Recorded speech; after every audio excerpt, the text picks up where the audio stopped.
And I say aloha to Honolulu. Baron Ah Moo, my good friend and colleague, normally based in New York. Good morning. Good morning. Aloha kakayaka, as we say in Hawaii. I would not want to repeat that, but I say good morning to you. Good morning from Cape Town to Honolulu. Baron, you are in the home office, in your original home. You're a true Hawaiian. What's it like in a lockdown situation? Well, it's quite interesting, actually. You know, talking about Hawaii in general. You know, we are basically tied to tourism. Our economy is tied to tourism, and so with all of the restrictions here, including a 14-day quarantine of anyone who arrives onto the island, it's quite interesting to see how that's affected traffic, how it's affected people, and how committed they are actually coming to Hawaii. We're still getting people coming to Hawaii, and regardless if they have to stay 14 days in their room, they're still coming. We had, I think, 900 visitors yesterday. So. Wow. Well, that's amazing. So tourism and the hotels are still open then? Some hotels. Some have closed, obviously. Most of the larger hotels have closed. Some are returning residents that have decided to take the plunge and come back home. But for most of the hotels are closed. The largest hotel, I believe, outside of Las Vegas is the Hilton Hawaiian Village, over 2,000 rooms. That is now officially closed. So, you know, it's you know, obviously severely impacted and one of the first to actually act on this sort of shelter-in-place rule. Right, and in general, I mean, I spoke to another fellow American a couple of days ago, and we have to see that all the states are like individual countries. So it really is not a blanket law that's being passed. Each state to their own. What's if there is such a thing, the general view of the states at the moment?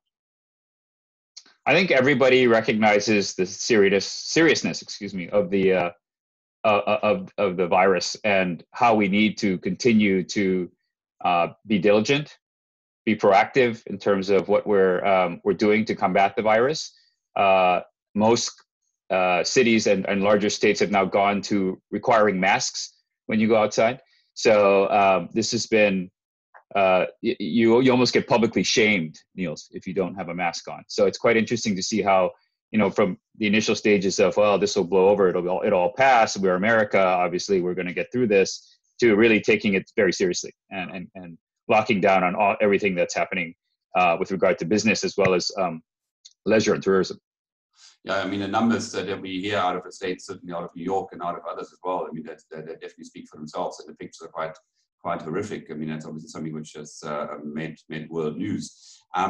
Now, what are the initiatives to help businesses to survive? I mean, because we've got all sizes of business like in our industry. You know, you've got the small mom and pop bed and breakfast right up to the Marriotts of this world. Are there stimulus packages that apply directly to hotels as well in the States, or is it just part of the package? Yes, no. Actually, there are specific stimuluses for the hotels themselves. They have actually been able to qualify as small businesses. Normally, if you have a chain of hotels, you own several hotels, those would be qualified as larger businesses, not qualified for some of the small business loan acts that we have now related to COVID-19. They are now qualified. They separate them as individual entities, and provided you have under 500 employees, you qualify for a specific set of subsidies, and then if you're over 500, there's a different set of subsidies. But quite interesting to see, as we talked about earlier before this call, how America has rallied around hotels, and in fact has been called out by you know, the government as one of our essential industries. Well, that's good news, because many other nations, I know that my home nation Germany is still struggling with that, to have that really seen as an essential part and part of the economy. And to clarify, obviously, Nils, it does go into specific states as well. So certain states obviously reference them as essential and others don't. And this is, again, the difference between America and other countries, is that each state acts as its own country and therefore can prioritize their own needs. Right. Now, are any of those own countries of the states in preparation for a restart, as Giorgio, our colleague Giorgio, calls it restart, like a slow return to whatever normal may be? I think there are people that are out in front and trying to get the economy restarted in their own specific states. I'm sure you're reading in the news that Florida has tried to open beaches again, to mixed success, to be honest with you. Here in Hawaii, we have not. We've still clamped down on beaches. The state parks are all closed here. So it's all a different approach to, the virus. It's an interesting time to see, obviously, the politics that play out in this. And obviously, we're quite a political nation at this point. But it is clear that as a society, as a group, we have bonded together to make sure that this virus will not continue. It's just about the speed at which we get back to business. So would you go as far as saying that has really, I mean, you said you banded together, is that something which you think might last longer? Or do you think once Dr. Fauci says now it's over, that everybody goes back to normal? Or do you think there will be a spirit which might actually carry on? Because we're being scared by prognosis of this not being the only one that's coming our way. Yeah, I mean, obviously everybody's also concerned about the second wave. They're talking about that. It's coming out of Asia now. I think that it's going to change the way we interact. It's going to change our industry, frankly. The social distancing rules, I think, will become quite interesting as we go forward with this. The amount of interaction that they have, it's going to change how hotels interact with their guests. It'll change how airlines fly their passengers. All of that is really subject to change. And in America, I think we're quite sensitive to that now because of frankly, the media crush on what has happened in some of the worst areas, like you said, New York City. I think it's going to be, this is a monumental change and a shift in the way that I think our industry will operate. Right. Now, the little I know about the States is that it's largely dependent on interstate visits. Am I right there? Or is it, I mean, I don't know what the ratio is between interstate traffic and international traffic. What's the situation there?